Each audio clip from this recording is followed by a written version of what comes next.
¿Qué? Di algo. Sí, hombre.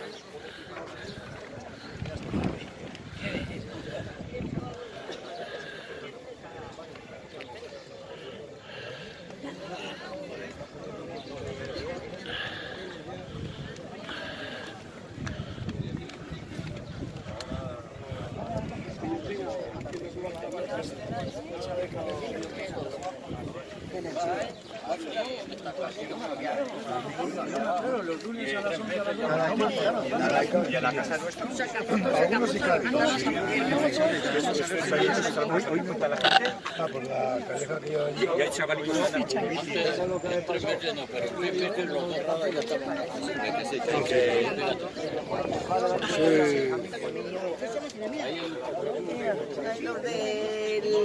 Poco bien que estamos ahí, si no.